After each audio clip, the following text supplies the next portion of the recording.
more on that phone call. Well, a recorded and leaked phone call between Kiambu Governor Ferdinand Waititu and Nairobi Governor Sonko not only exposes the kind of impunity that has for a long time many have known existed in the country, it also shows how suspects often got away with breaking the law.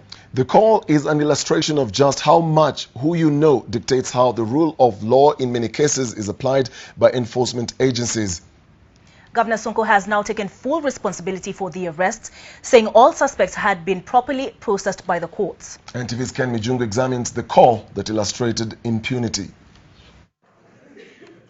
The early morning arrest of Kiambu Governor Ferdinand Waititu's wife Susan Wangare for carrying out construction works on a story building without the requisite approvals culminated in court action.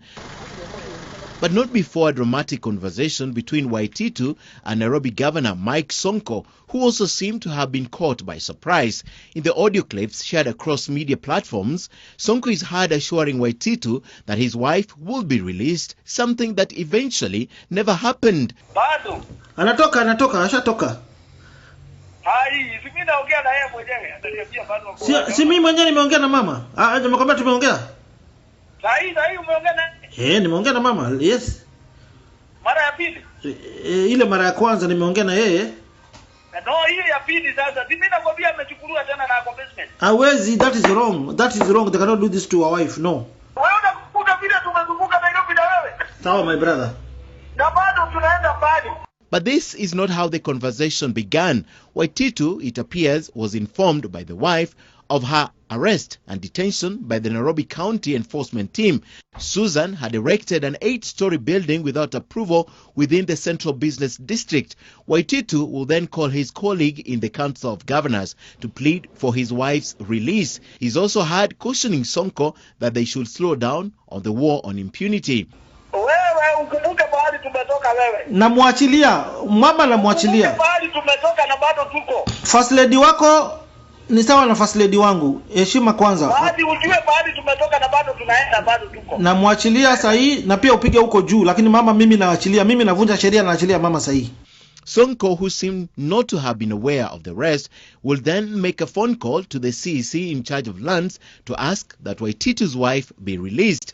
In the audio, Sonko wonders who issued the orders, which he also says were from above. Ukuja nikupe approval.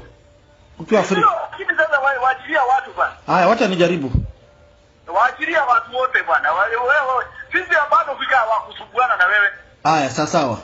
But NTV has since learned that Sonko was actually buying time in order to ensure the governor's wife makes it to court and takes plea for her illegal actions.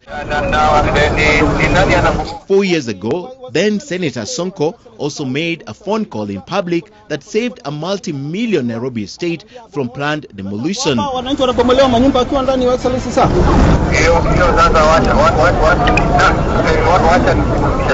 Thank you, sir. But the president has since changed tact in the ongoing war on impunity.